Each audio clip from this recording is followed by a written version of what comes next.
오늘은 봄비가 부슬부슬 내리는 날이에요. 녹음을 하고 있는 지금이 오후 1시 10분경인데 식사들은 하셨는지 모르겠네요. 언제나 늘 한결같이 관심 가져주시고 사랑 주셔서 너무 감사합니다. 자, 오늘 이야기는 읽는 저도 너무 생소한 나라였는데요. 보통 해외 감동사연 채널들에게서 많이 나오는 국뽕이 많은 사연은 아니고요. 한 여성의 파란만장했던 이야기를 담은 내용입니다. 처음 들어봤던 계급에 대한 내용은 좀 충격적이더라고요. 그럼 오늘 사연 시작해 보겠습니다. 안녕하세요. 저는 네팔의 카트만두에서 온 리짜라고 합니다. 저는 네팔의 중심지인 수도에서 태어났지만 네팔의 가장 어두운 곳에서 태어났어요. 왜냐하면 제가 살던 곳은 카트만두의 중심지가 아닌 빈민촌이었거든요. 네팔은 카스트 제도가 폐지된 나라로 알려져 있지만 실상은 그렇지 않습니다. 제가 살던 동네는 99%가 수드라 계급이었어요. 카스트 제도의 최하위급, 노예 계급이죠. 게다가 제가 살던 동네에는 인간 취급도 받지 못하는 불가촉 천민 계급까지 있었습니다. 수드라는 그래도 인간이라고 카스트 제도에 끼워주기라도 하는데 불가촉 천민들은 인간이 아니라서 카스트 제도에도 끼지 못했어요. 짐승보다 못한 취급을 받는 것이죠. 게다가 자기보다 높은 계급의 사람이 쓰던 찻잔을 만졌다고 어린아이를 해친 끔찍한 사건도 있었습니다. 이제 제가 어떤 곳에서 살았는지 조금은 감이 오시나요? 이렇게 사연을 쓰는 지금은 카스트 제도라는 신분제가 얼마나 끔찍한 풍습인지 알고 있지만 네팔에서 살 때는 이게 문제라는 생각도 못했습니다. 다 그렇게 살고 있으니까요. 높은 신분의 사람들은 볼 일도 없고 고개를 들어볼 수도 없으니 이렇게 사는 게 당연하다고 생각했습니다. 인간이라면 교육의 기회를 누려야 한다고 하는데 네팔 정부는 저같이 미천한 수드라 계급에게는 그 기회를 주고 싶어 하지 않았습니다. 그나마 다행인 점은 다른 나라에게 보여주기 식으로 학교를 하나 운영했는데 제가 운 좋게 그 학교에 다닐 수 있었다는 것이었어요. 물론 그것도 초등학교 4학년이 되기 전에 학교를 그만둬야 했지만요. 저뿐만 아니라 모든 여자아이들은 일찍이 학교에서 나와야 했습니다. 시집을 갈 준비를 해야 했거든요. 중학생도 안 되는 나이에 무슨 결혼이냐 싶으시겠지만 네팔은 카스트 제도가 있는 것도 모자라서 조혼 제도까지 여전합니다. 물론 대외적으로는 조혼이 금지되었죠. 하지만 저희처럼 힘없는 노예 계급은 조혼을 피할 수가 없었습니다. 어릴수록 값을 많이 쳐줬기 때문에 부모들은 최대한 빨리 시집을 보내려고 했고 저는 초경을 해야 시집을 보낼 수 있다는 이유로 초경을 빠르게 만드는 이상한 약까지 먹어야 했어요. 과학적인 근거도 없고 효과도 없는 미신적인 무엇이었습니다. 저는 15살이 되던 해에 시집을 가기로 결정되었어요. 지금은 제가 한국에 살고 있는데 최근에 친구들도 많이 사귈 수 있었고 제 또래 친구들 중에 시집을 가는 친구들도 있었어요. 그래서 처음 한국에 와서 결혼식을 참석해 본 적이 있는데 신부의 부모님은 신부를 보며 눈물을 흘리시더라고요. 그 모습이 너무 이상하게 느껴졌습니다. 딸을 시집 보내면 기뻐해야 하는 게 당연하잖아요. 한국 신부들은 네팔처럼 어딘가로 팔려가는 것도 아닐 텐데 왜 저렇게 우는 건가 싶었습니다.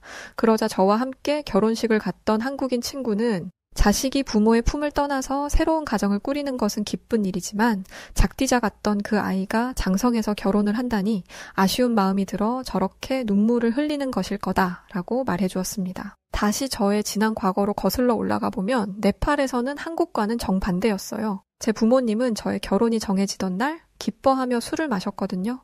저와 결혼을 하겠다는 남자에게 받은 돈으로 산 술이었습니다. 평소엔 비싸서 먹지도 못하는 술을 원 없이 마셨으니 얼마나 기뻤겠어요. 네팔에서 이런 일은 흔했습니다. 부모 세대도 이렇게 살았으니 자식들도 이렇게 사는 게 당연했죠. 무엇이 옳고 그른지 교육도 받지 못하니 네팔의 현실은 앞으로도 어두울 것이고 힘 있는 자들은 자신들의 권력을 유지하고 싶어 할 테니 교육을 발전시키기 위한 노력도 하지 않을 것입니다. 이런 상황 속에서 저는 15살이 되었고 저보다 20살이나 많은 35살 남자에게 시집을 가는 날이 코앞으로 성큼 다가왔어요. 그 남자에게는 이미 2명의 아내가 있었고 저는 3번째 첩으로 들어가는 것이었습니다. 제 아버지 뻘되는 남자에게 시집을 가다니 뒤숭숭한 마음이 들었지만 모든 것을 체념하고 있는데 누군가가 조용히 제 방으로 들어왔습니다. 신부만 쓸 수 있는 방이었죠. 저를 찾아온 사람은 바로 저의 언니였어요. 언니는 지금 당장 옷을 갈아입고 밖으로 나가자고 했습니다. 당장 내일이 결혼식인데 무슨 말을 하는 거냐 물어보았더니 언니는 지금 도망가지 않으면 앞으로는 기회가 없을 것이라고 말했어요. 도망이라니 상상해 본 적도 없었던 상황이었습니다. 언니는 제가 머뭇거리자 제 옷을 갈아입히더니 조용히 창문을 넘어 저와 함께 도망을 쳤어요. 판자를 세워 그 아래에서 자고 있는 사람들을 조심스럽게 넘어가고 나니 어느새 사람들이 사는 곳과 꽤 멀어져 있었습니다. 그리고 어느새 동이 트고 있었죠. 그러자 언니는 제 손을 붙잡고 있던 손에 힘을 주더니 미친 듯이 뛰기 시작했습니다. 저는 언니를 큰 소리로 부르며 도대체 왜 이러냐고 울부짖었죠. 언니는 한참 후에야 멈췄습니다. 땀이 비 오듯 쏟아졌고 옷까지도 다 젖어버렸죠.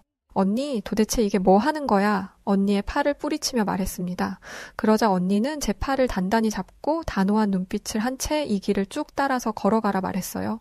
한나절을 쉬지 않고 걷다 보면 사람들이 나올 텐데 거기를 가면 외국인이 하는 학교가 있을 거라고, 거기로 가라고 했습니다. 도대체 왜 이러나 싶어 언니에게 화를 내렸는데 언니의 표정을 보니 그럴 수가 없었어요. 언니는 울음을 참느라 입술을 깨물고 있었는데 얼마나 세게 깨물었는지 입술에서는 피가 흐르고 있었습니다. 끝까지 눈물 한 방울 흘리지 않던 언니는 제 등을 떠밀면서 너는 나처럼 살지 말라고? 우리가 보면서 자란 이 세상의 다가 아니라는 걸 꼭 깨달으라고, 이렇게 도망치고 나면 절대 이곳에는 발도 들이지 말라고 말했어요. 저는 언니가 걱정되었습니다. 제가 도망쳤다는 게 들통나면 언니가 무슨 꼴을 당할지 모르는 게 아니었어요. 그래서 절대 못 간다며 발버둥 쳤지만 언니는 기어이 저를 떠나보냈습니다. 언니는 제가 시야에서 사라질 때까지 한참 동안 저를 바라보고 있었어요. 저는 하염없이 걸었습니다. 언니가 꼭 깨달으라 했던 세상이 무엇인지는 모르겠지만 언니의 말대로 꼭 그것을 보고야 말겠다 다짐하면서요. 점점 주변의 풍경이 달라지더니 사람들이 오고 다니는 도심이 보였습니다. 그때를 생각해보면 얼마나 걸었던지 한 발 한 발 앞으로 나가는 것도 버거웠을 만큼 힘들었던 기억이 생생합니다. 그때 어떤 사람이 제 옆으로 다가왔어요. 저는 그 사람의 얼굴을 볼 생각도 못하고 그 앞에 무릎을 꿇고 엎드렸습니다. 그리고 애원했어요. 제발 살려달라고, 조그마한 은혜라도 베풀어 주신다면 시키는 일은 무엇이라도 하겠다면서요.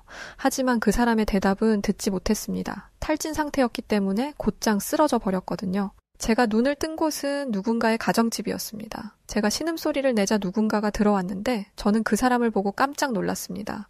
네팔 사람이 아니었거든요. 알고 보니 제가 발 아래에 엎드려서 애원한 사람이 바로 이 외국인이었습니다.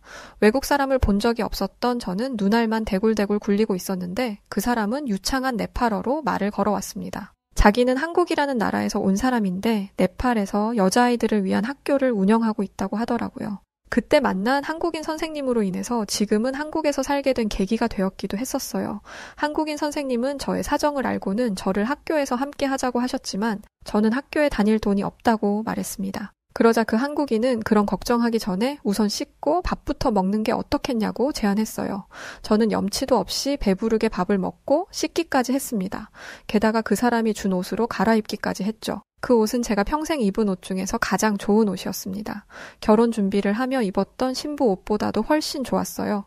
알고 보니 그 학교에는 저 같은 아이들이 많았습니다. 팔려갔다가 구출되어서 온 아이, 저처럼 결혼이 하기 싫어서 도망쳐온 아이, 부모를 잃고 방황하던 중에 들어온 아이 등등 기구한 사연을 가진 아이들이 많았습니다. 하지만 그곳은 무엇이 그리 재미있는지 한국인 선생님이 세운 학교에서 공부도 하고 행복한 시간을 보내고 있었고 저 또한 그렇게 적응했습니다.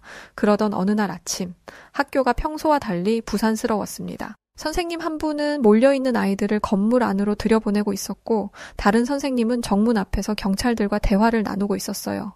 경찰이 오는 일은 꽤 흔했습니다. 웬 외국인들이 들어와서는 하층민 애들을 걷어다 교육을 시킨다고 하니 별것도 아닌 걸로 신고하는 일들이 잦았거든요. 또 그런 일들이 빈번하게 종종 있다 보니까 그러려니 하고 대수롭지 않게 생각하는 게 일반적이었어요. 그때도 그랬죠. 별 생각 없이 공부를 하는데 선생님이 저를 부르시더니 목걸이 하나를 보여주셨습니다. 전 그 목걸이를 보자마자 뒤로 넘어갈 뻔했어요. 그 목걸이는 제 언니의 것이었거든요. 제가 떨리는 목소리로 이게 어디서 났냐 물으니 선생님은 오늘 누군가가 학교 앞에 쓰러져 있었는데 그것이 저와 똑같아서 보여준 거라고 하셨어요.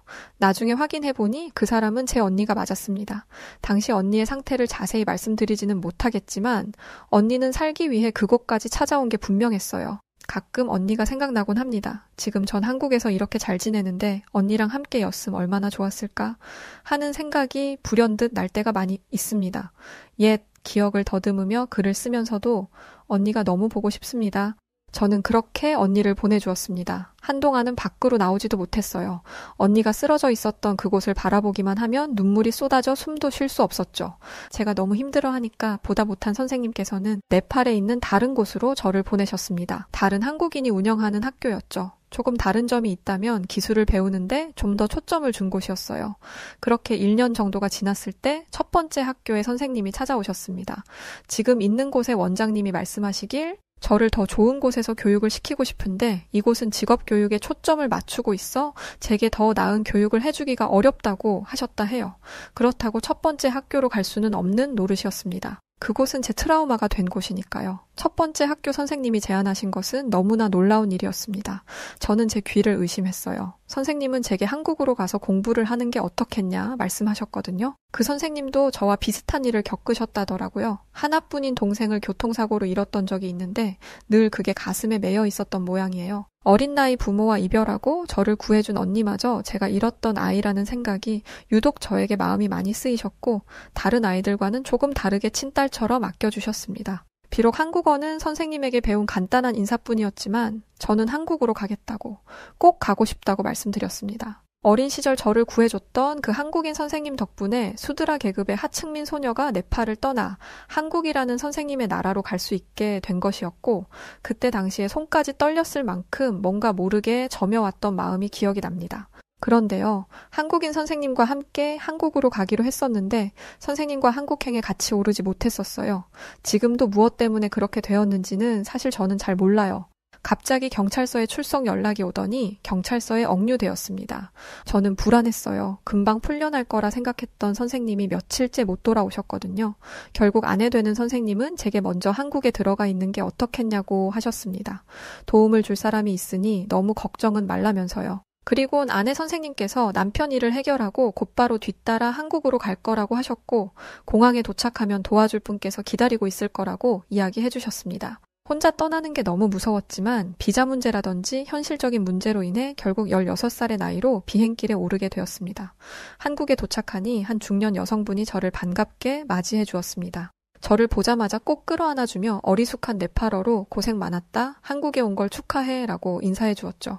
그 말을 듣는데 왜 그리 안심이 되던지 선생님이 억류되었을 때부터 느꼈던 불안감과 한국에 도착했는데 나를 데리러 오는 사람이 없으면 어떡하지 라며 걱정했던 마음, 나를 마중 나온 사람이 날 귀찮게 여길 수도 있을 거라는 생각들이 한순간에 녹아서 사라지며 마음이 편안해진 것이었어요. 그 아주머니는 저를 선생님께서 다시 한국에 오실 때까지 돌봐주기로 하셨다더라고요. 그렇게 저는 그 아주머니와 한국의 어느 집에 도착할 수 있었습니다.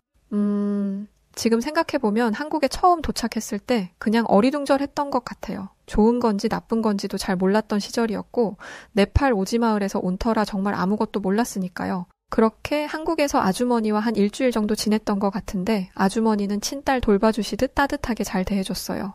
하지만 선생님이 돌아와야 하는 시간은 점점 길어져만 갔었죠. 그런데 어느 날이었어요. 요양원에 있던 아주머니의 남편분이 위독하다는 연락이 왔습니다. 아주머니는 위독하다는 남편을 챙겨야 했기에 저의 곁을 떠나실 수밖에 없는 상황이 되고 말았었죠.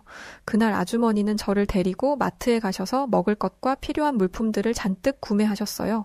그렇게 전 낯선 한국 땅에서 다른 사람의 집에 혼자 지내게 되었습니다. 혼자 지내게 된 지 이틀째였을 거예요. 처음 보는 낯선 할아버지가 제가 있는 곳에 찾아왔었습니다. 저는 문을 두드리는 소리에 당연히 아주머니인 줄 알았어요. 제가 걱정이 돼서 다시 돌아왔거나 한 줄 알았거든요. 근데 처음 보는 할아버지가 서 있었으니 아마 당시에 엄청 겁을 먹어서 무서웠던 기억이 납니다. 할아버지는 자신이 제가 있는 집의 주인이라고 말씀하셨었어요. 알고 보니 제가 지내고 있던 한국의 한 빌라가 그 할아버지 소유의 건물이었죠. 근데 태어날 때부터 자라왔던 네팔에서의 기억이 다시금 새록새록 생기면서 다시 네팔에서 지냈던 어린 시절의 그때로 먼 타지인 한국에서 경험하게 되는 줄 알았습니다. 제게 떨떠름하게 인사를 건넨 집주인 할아버지는 그 다음 날부터 하루에 3번씩, 많으면 5번씩도 찾아왔습니다.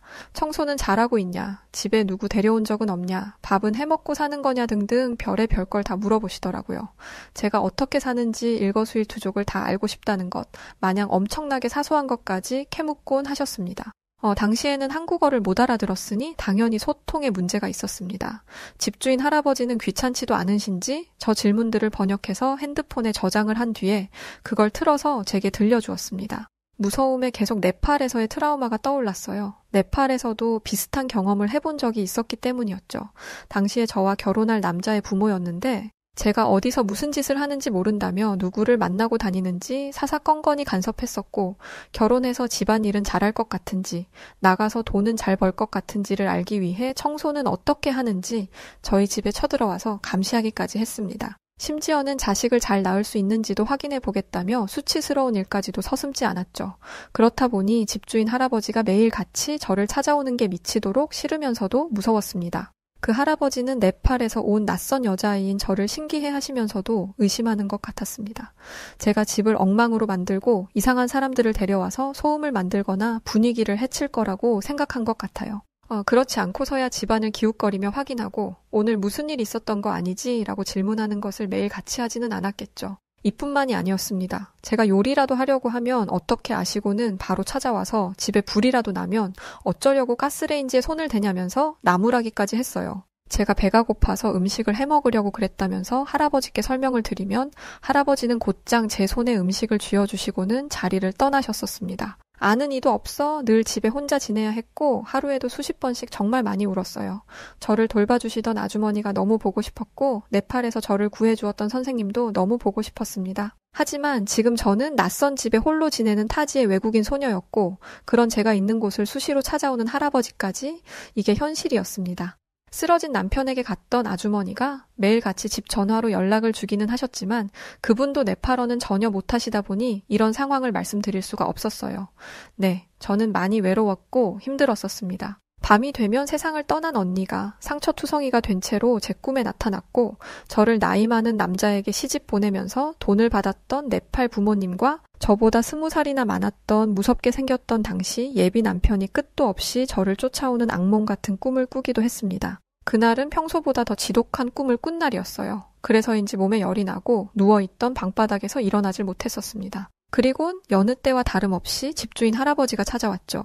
집주인 할아버지는 땀에 푹 젖어 수척해져 있는 제가 일어나지 못하고 있으니 저를 보고 놀란 듯 하셨고 이내 방 안으로 들어와 제 이마에 손을 얹으시더니 수건에 물을 적셔 이마에 올려주시곤 조용히 나가셨습니다. 얼마 지나자 다시 할아버지는 제가 있는 방 안으로 들어오셨고 손에는 종이 가방이 들려 있었죠. 그리고는 저를 일으켜 세워주시더군요. 밥상을 펴시고는 그 위에 어떤 음식을 꺼내주셨습니다. 그때는 그게 죽이었다는 걸 몰랐었어요. 지금은 죽을 알지만 말이죠. 숟가락에 죽을 떠서 저에게 한 입씩 주셨고 할아버지께서 이 음식만 먹고 병원에 가보자며 얼른 몇 숟가락이라도 입에 넣어보라고 하셨어요. 항상 할아버지가 무서웠는데 그때 당시에 네팔에서 저를 구해줬던 선생님과 저를 보살펴 주시던 아주머니처럼 따뜻했던 할아버지의 모습에 마음이 차분해지고 위안이 되었던 것 같아요. 그날 이후로도 어김없이 할아버지는 제가 있는 집에 찾아와 항상 잔소리를 하시고 가셨습니다. 청소도 잘하고 다른 사람도 들이지 말고 분리수거 같은 것도 철저히 해야 한다고 했어요.